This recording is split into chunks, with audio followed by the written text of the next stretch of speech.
Welcome to Cheese In Depth. I'm Michael Landis, and today we have a very special guest, and that's going to be Alan Glustoff from Spoke Creamery. And we have a great opportunity to be able to see raw milk cheese making, taste some great cheeses, and also spend a little bit of time with Alan. So I want to introduce you to Alan. Alan?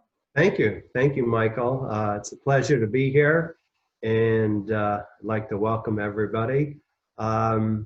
Just briefly, this is a family-run business. It's pretty much my wife, Barbara, and myself. And I thought, since we couldn't have you at the farm today, we'd just show a short video that Michael's going to play right now. One of the reasons I chose to buy a farm is I've always loved the outdoors. So I wanted a place where I could make cheese, but I would want to relax outside. That's how it all began. The better the milk, the better the cheese. Everybody believes that. You want cows that are happy. We use raw milk for our cheese for many reasons. When you eat a raw milk cheese, you do pick up more of the flavors of what the cows were eating, especially if they're allowed to eat outside. What makes it unique compared to other cheeses is the color. It has natural annatto, which is a natural coloring that gives it that bright color, makes it look in a way almost like something from outer space, like the moon. The more I got into cheese making and visiting farms, the more I fell in love with it. One of the things I talk about is the art of possibility, that almost anything is possible. Just about every cheese made follows the basic steps. So how can this cheese be so different from another cheese? I think what humans can bring to making cheese is that sense of the moment. We do follow a strict formula, but your eyes and your hands and your senses will tell you that despite what you're supposed to do, maybe you stir it for an extra couple minutes because of the way it feels. You want the right texture. There are wonderful things that can be done with robots, but there's certain human emotions. They can affect food or anything else you do in a positive way. So if you really love what you're doing, you can't really program a robot to have that same kind of love and passion for it. It'll do what you program it to do, but it'll end there. Once you make the cheese, there's a long waiting period during the aging process. Aged cheeses, you go into it knowing that you may not see the fruits of your labor for 6 months to a year out. So you have to have a lot of patience with this cheese. One of the things I really enjoy is I have an excuse to build this below ground cave. When the cheeses are in the cave, they're still alive, and the cultures are still reacting. The cheeses can just sit and they develop this rind based on the different strains of bacteria in the air. We do our best to give it the right environment to thrive. You have to try and keep the air clean. What it picks up to create the molds adds another level to the flavor, and also the texture because it's a high humidity environment. That's basically a drying process that takes a long time. Staying there in a year lets it develop its truest potential. When I'm in the cave, I'm always amazed when I just see hundreds of wheels and blocks of cheese just sitting there. I'm sure there's several $100,000 worth of cheese down there. To me, they seem happy. When you complete a batch of cheese, whether it works out or not, you feel good because you've created it and done it. It's a wonderful feeling. The full circle value of doing everything from start to finish is my attempt at what one might call artistry. When I taste cheese, there is a bit of magic. I'm just blown away by it. That feeling doesn't change. That's why I take so much pleasure in improving it. Maybe it's harder, but that's what we're trying to do.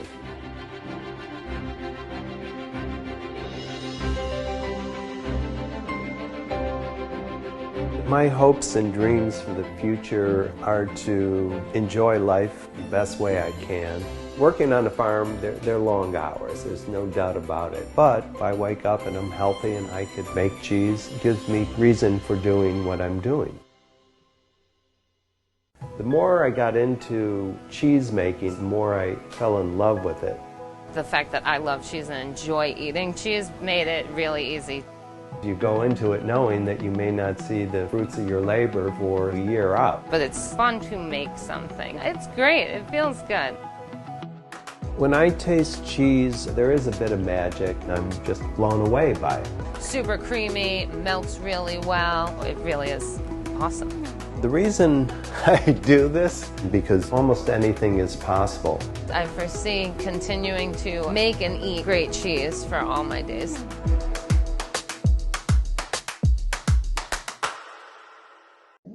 All right. Thank you. You're I welcome. hope you like that. Yeah, it was very nice. So we have a few slides coming up. So tell us about, you know, some of the things about the farm. Sure. Well, where to begin? It's, you know, it is a labor of love. You know, as I said, my wife, who I'd like to introduce, but I guess she's a little busy right now, and I, you know, run the whole thing. But what? Excuse me. We're in New York, about an hour from Manhattan, and you know, we get an opportunity really as a small farm to interact with other farms, others in the farm community, and we get a chance to do what we want because, and hopefully the market out there does like it, but we're not as constrained by what might be with a much larger cheese company. One of the things we're about, though, that does set us apart is our mission. And we try and focus and make sure everything is connected to a sustainable future. So we made a decision about 5 years ago to go solar.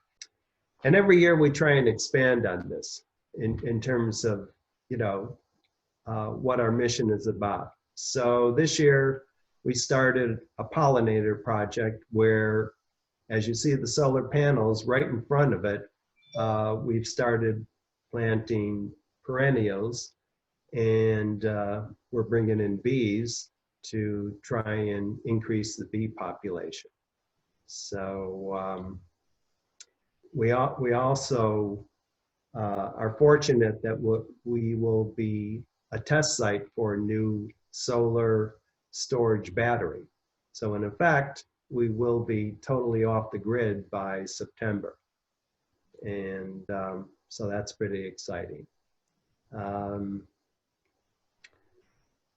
know, again, in terms of health, we focused on raw milk cheeses because there are certain health benefits, but we leave that to the consumer, you know, to decide what's important to them.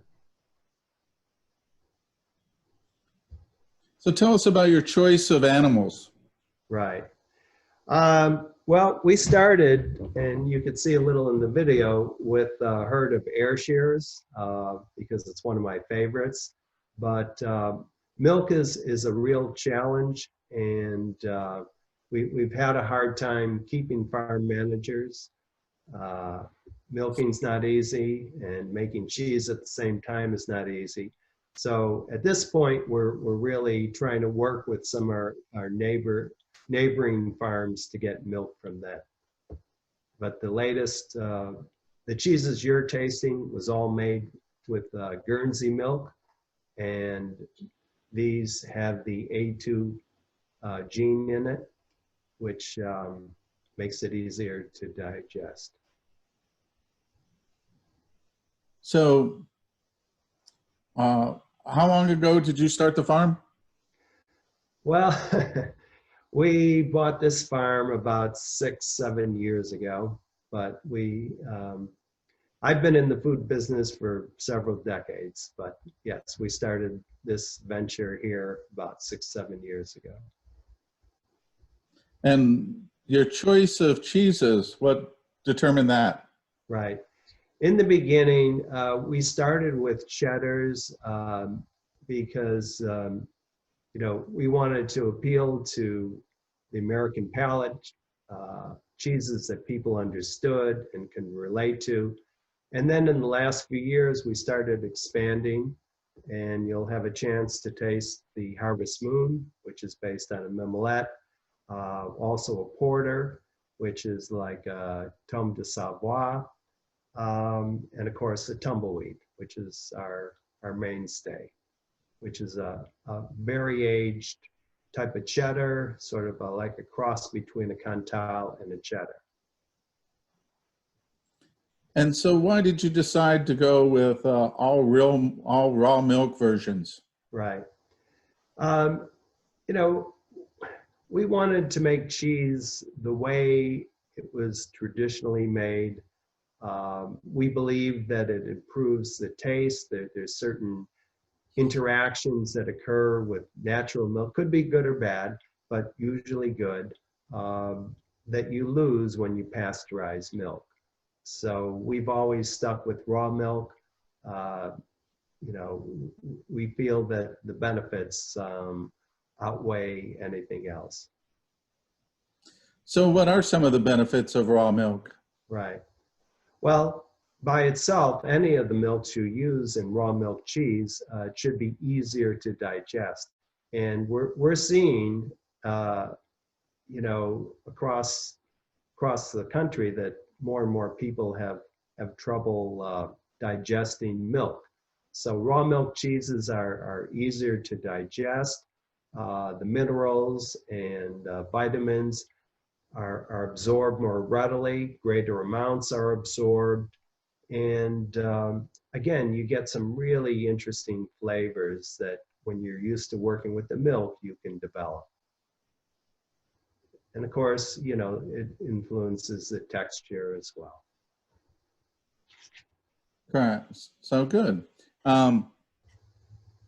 So for your cheese making, you make cheese all year, all 52 weeks? Well, that's the beauty of having your own farm. We don't make milk every week. It's not seasonal. Some people only make milk certain months of the year, but we pretty much make cheese all year. So do you make the same cheese, or do you have just kind of like what you do would be a fall portion, you capitalize on that type of milk? Right. Well, we do make more, and we have more of a demand for one of our cheddars, which is a mild, buttery cheese in the springtime using spring milk. That's our Welsh cheddar. But it turns out well, and we sell it and make it pretty much all year as well. Are the cattle free ranging or grass fed, or are they grain? Absolutely. Absolutely. So what about in the winter? Right. They are fed hay and, some feed, but we're in New York, so you have to do that. So obviously the summertime cheeses are 100% grass fed? Right. So do you have a notice? But, the way the weather has been, the season has been getting longer, but it's not all year. Okay. All right, anything else you'd like to say about the farm or cheese making before we get into the cheeses? No, again, we're one of the few raw milk producers out of New York, and we're proud of that. And we hope to continue and hopefully surprise you with a few new cheeses in the future. The retail cheeses that you can see in the slide have pretty much been a mainstay, and particularly now when restaurant business has been hurt, it's real important to have it. And as a result of that, you know, the drop off in hotel and restaurant business, we even started introducing the Harvest Moon as a pre-pack. We're selling it to local stores in New York, in the Hudson Valley, in the Finger Lakes region, Manhattan, and seems to be doing well in addition to the 3 pre-packs. Harvest Moon is really the hardest cheese, and I spent time when I was younger working for Unilever in Holland, and of course I had a lot of Goudas, and I spent some time in France. And Harvest Moon, which is based on a Mimolette, is really originally based on a Dutch cheese. And I liked it. It wasn't widely available here. And we started making it when it was actually banned from sale in the States. It did take several years to develop. It is now available, the French version. But we like it because it's different, and in terms of its taste, but I'll let all of you be the judge of that. So why the name Harvest Moon? Right. Well, the name relates to what you see. If you see it, the outside of it, it really does look like a moon. It's round, it's sort of crater shaped, and inside it's orange, so relates to the harvest, and it just kind of stuck. Okay. What do you usually pair this up with? Well, I'm hoping you could offer some suggestions. It certainly goes well with different beers and ales, but on the slide we picked some that we feel pair well with it. Okay. It's sweet, so today will be a good chance to try a few new things. Was that the cheese itself, well, first off, it's absolutely gorgeous. It's such a beautiful cheese.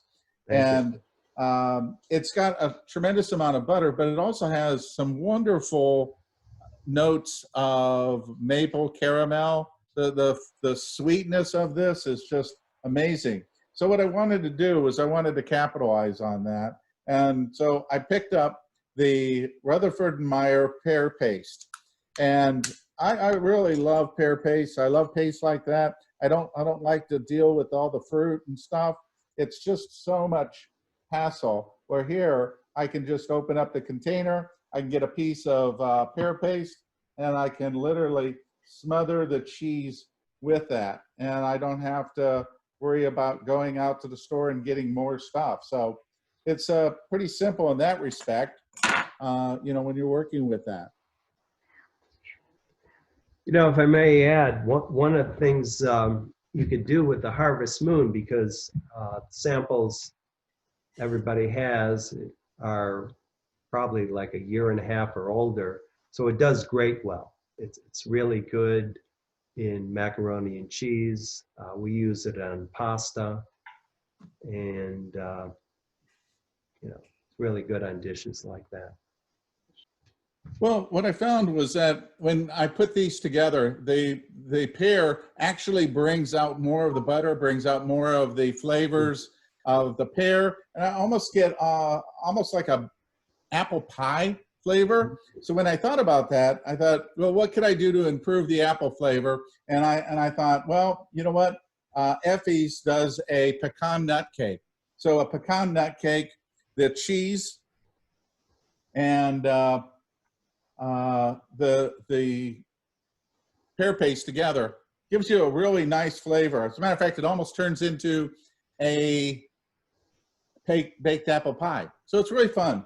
And I paired this up. I decided to go with something a little light in a way, is a Chianti Classico. And this is a traditional DOCG. And what I wanted to do is I wanted to bring out more of the butter of the cheese, because you have a really nice maple caramel, that really rich flavor that you have here, but the wine has some acidity to it. That acidity helps bring out a little bit more of the buttery flavor that this really has with all that raw milk and the way that this is set up. It's got so much, and it's so easy to draw it out.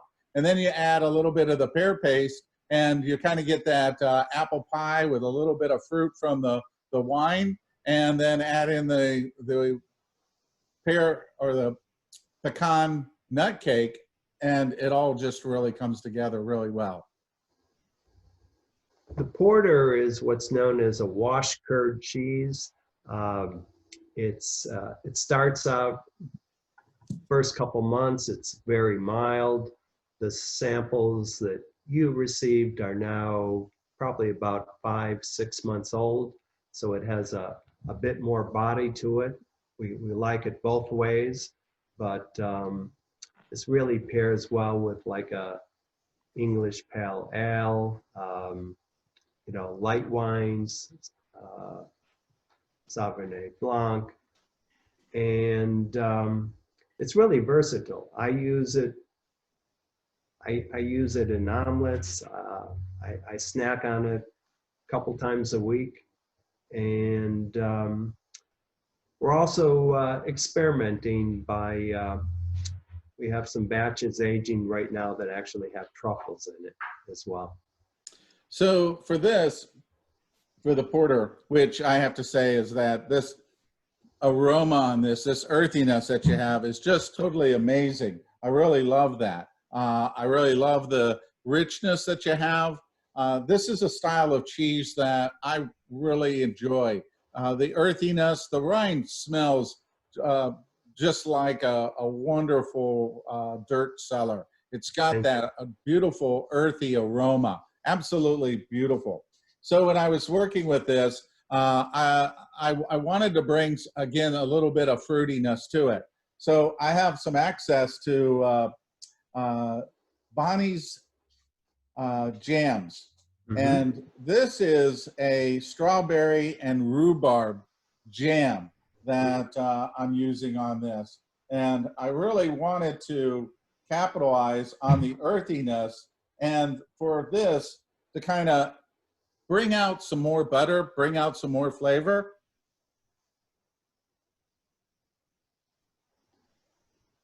It's got the strawberry, the butter, the earthiness, and a nuttiness comes out that really brings a unique, wonderful little flavor. And pairing this up, I wanted something a little stronger. So I picked up this Hanna Alexander Valley Cabernet Sauvignon. You know, the cheese can hold up. It's got enough strength on there. And then adding in the strawberry and that. So what could I pair up with that? Well, because I have all the sweetness, I went with an oat cake. I didn't want to bring a lot of flavor to it, but what I wanted to do was I kind of wanted to balance out the fun flavors that this brings. And an oat cake with a little bit of the strawberry and the cheese, and of course, the fruity Cabernet Sauvignon. Salute. I bet that's good.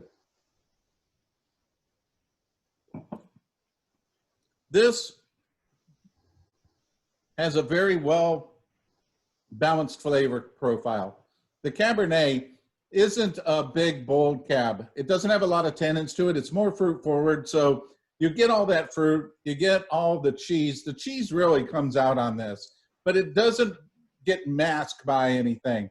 The strawberry rhubarb just kind of comes in, brings a little bit of happiness to it. It's just that easy. So really nice, little fun little pairing on there. And this is the Red Ranch Alexander Valley Cab.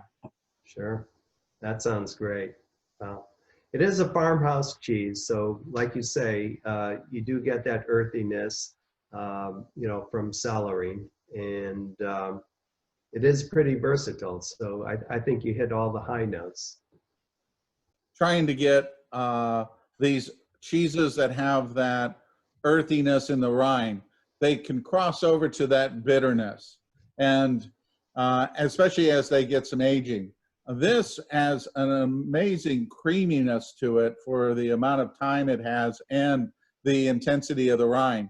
Very much like the Harvest Moon. The Harvest Moon, you know, you say that it's a lot like Mimolette, but Mimolette, you know, anybody that's ever tried to cut one knows that you need 3 men, a horse, a couple dogs, and that to be able to cut through that rind. Where I was able to cut through this like nothing. It was really creamy. It had all the flavors that was supposed to be there. So this cheese, the porter, follows along that same batch where you really get that wonderful creaminess to it.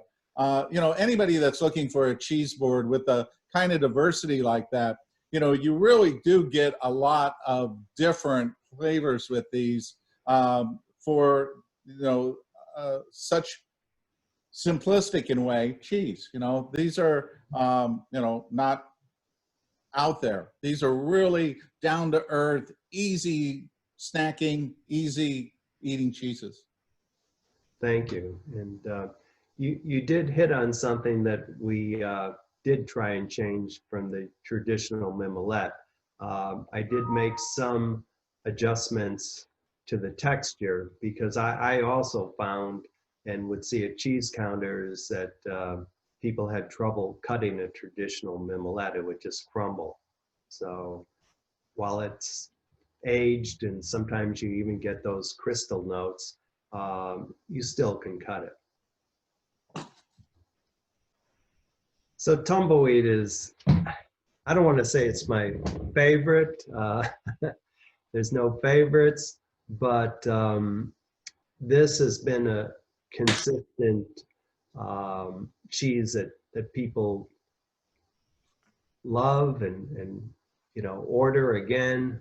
We've gotten really good feedback from the restaurants, you know, country clubs, hotels, and this is our take on a really well-aged cheddar that's also mold ripened on the outside.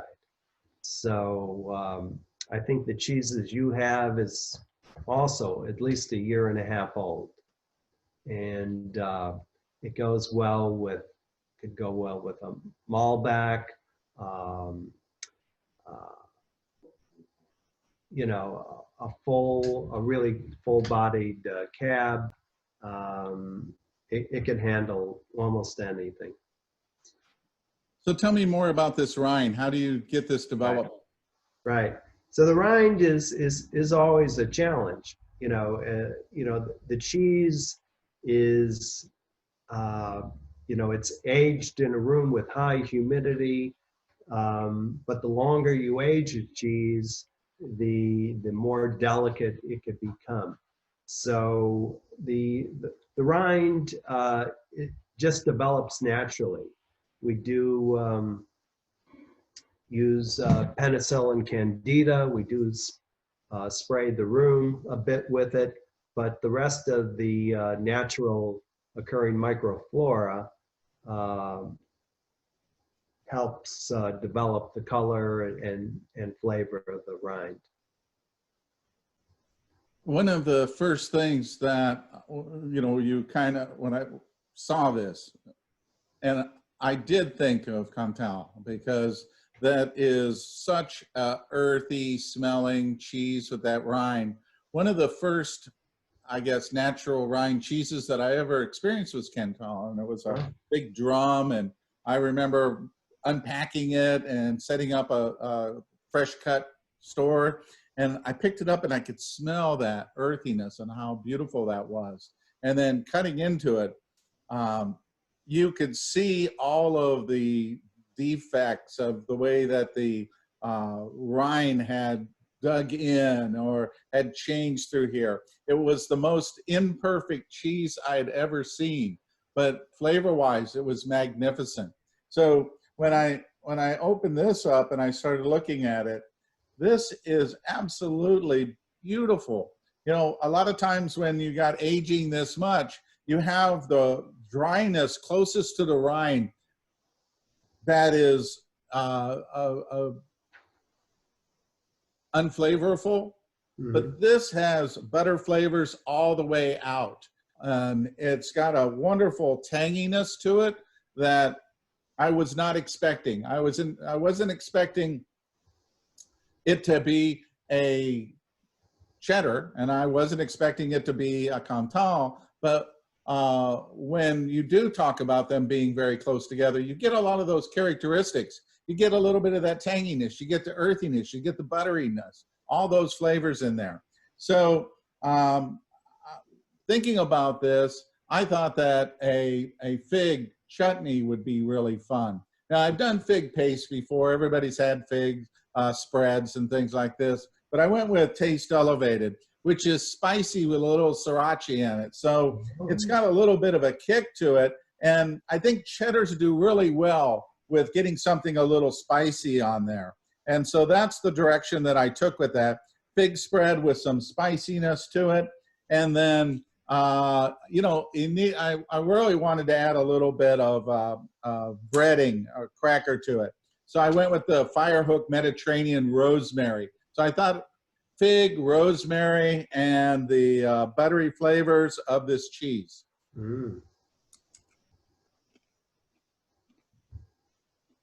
Mm. That sounds great. So many levels of flavors. It's just really fun. And so I decided to go with a Argentine Malbec.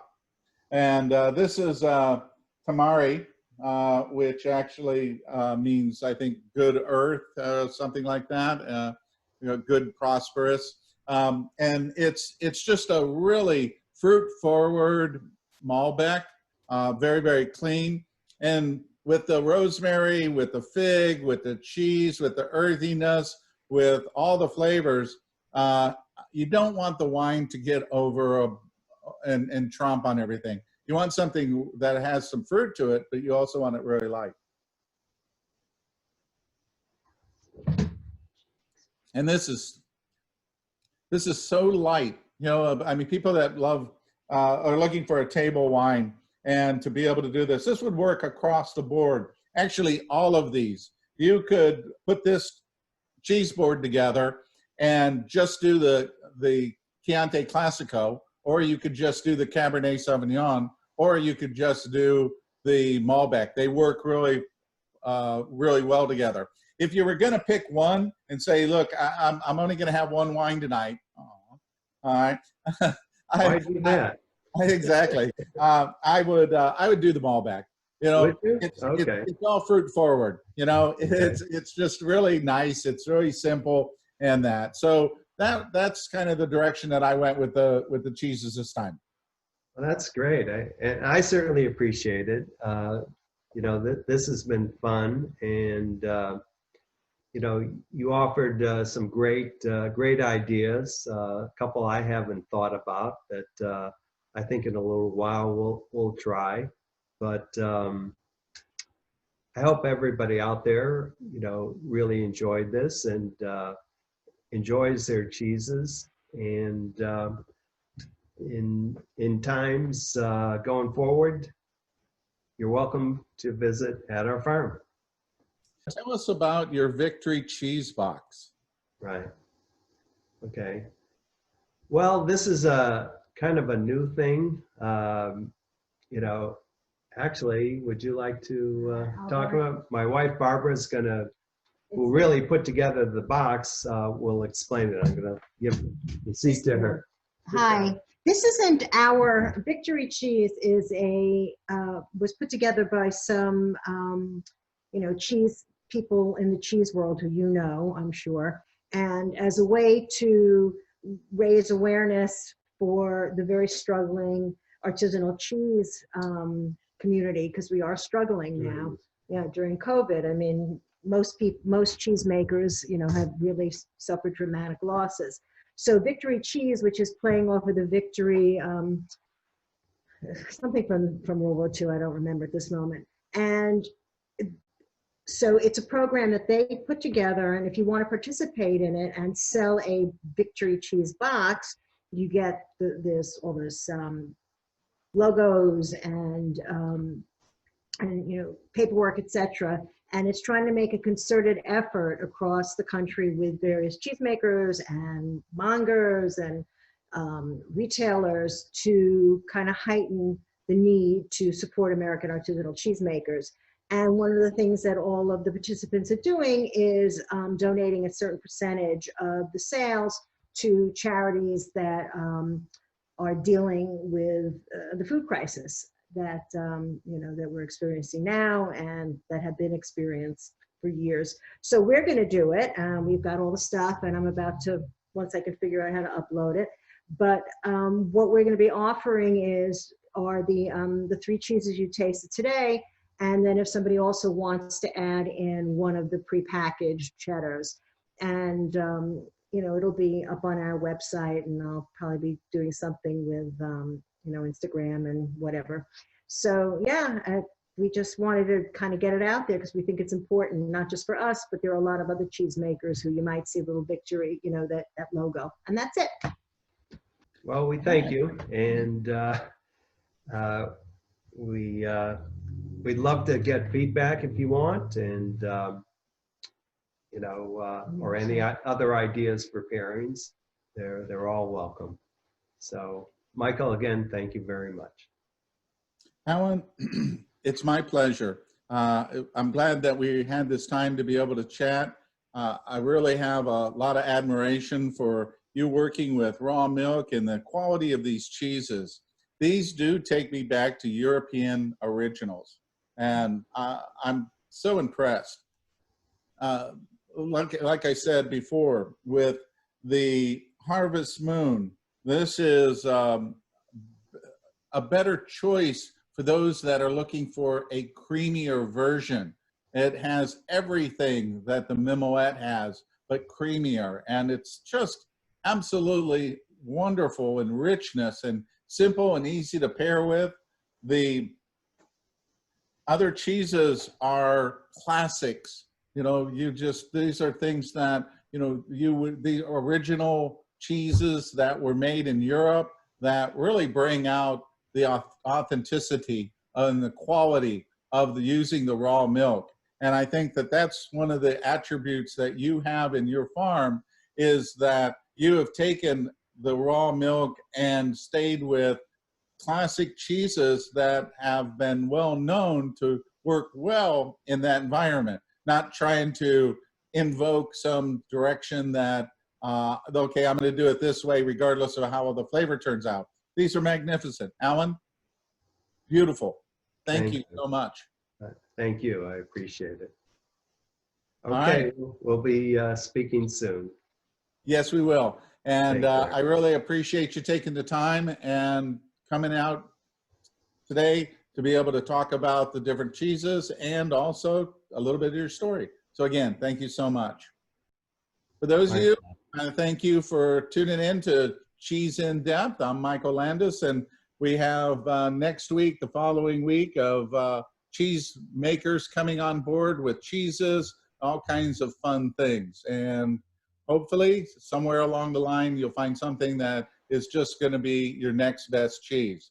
Remember that when you buy these cheeses, you are supporting the families, the farmers, the community when you buy the cheese. It's not just for the cheesemaker alone. It is a community effort. And so this really brings an opportunity for you to be able to support the American artisan. And of course, with Victory Cheese. Check them out, victorycheese.com. This will be recorded and it'll be available soon on my YouTube channel, Michael Landis Cheese. So thank you again and take care.